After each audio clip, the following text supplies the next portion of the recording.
And so what I've done is I've taken 2 cups of heavy whipped cream and I mixed it really well until it's nice and thick.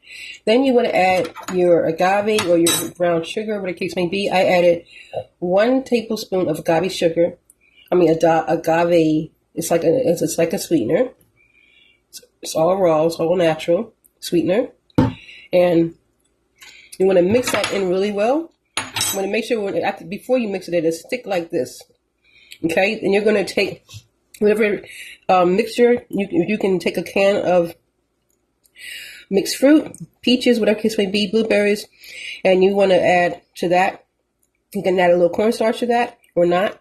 You can add a little butter to that, like a tablespoon of butter or a half a tablespoon of butter.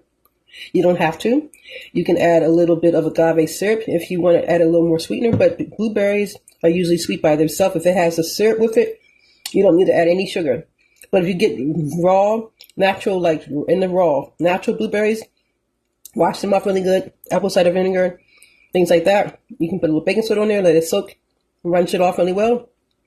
Put it into 1 cup of, like a half a cup of water to a cup of water, depending on the thickness that you want or the amount that you want. If you want more of a sauce, you want to add like a cup of water to your blueberries. If you have a cup of blueberries, and you want to soak it down into that water, make sure you put it in. It's pretty much the water is a little bit on top of your blueberries, and you want to put it on medium to low, and you're going to let it simmer.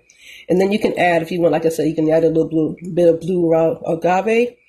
You can add brown sugar, or just nothing at all, because the blueberries will make its own juice, and it's sweet. And that juice that you make, you can add some flour. You can add some coconut flour. You can add almond flour to that, and then mix it into that blueberry or your whatever food you're using. I'm going to do almond flour. We're going to come over here. And as you see, I have my mixture already going. And I'm just going to add my tablespoon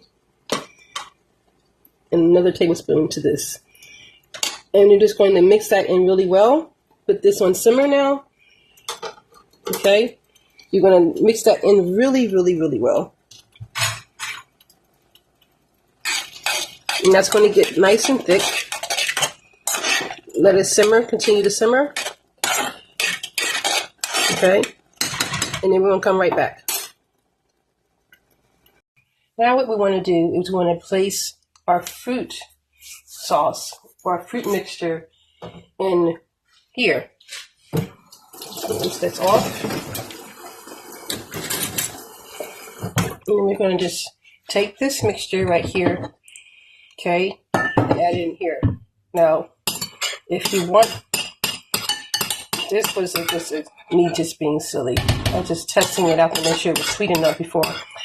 I wanted to take a little dabble and put a little bit in here and test it out. But yeah, this is the mixture. I want to put the mixture in the sugary, nice, delicious fruit mixture in at the bottom. Okay.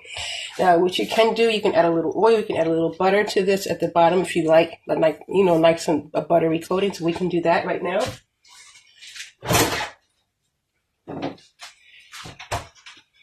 Add just a little bit at the bottom.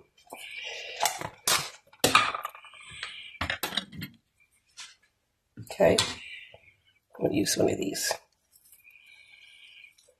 This is butter.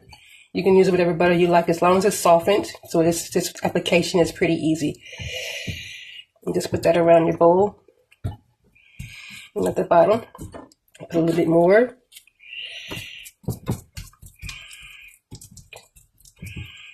And you can bake this at 350 until it gets nice and brown. And if you don't want to bake it, don't put the butter at the bottom. You don't need to do that. You just want to pretty much do the same thing without the butter. You'll put your fruit sauce in. Okay.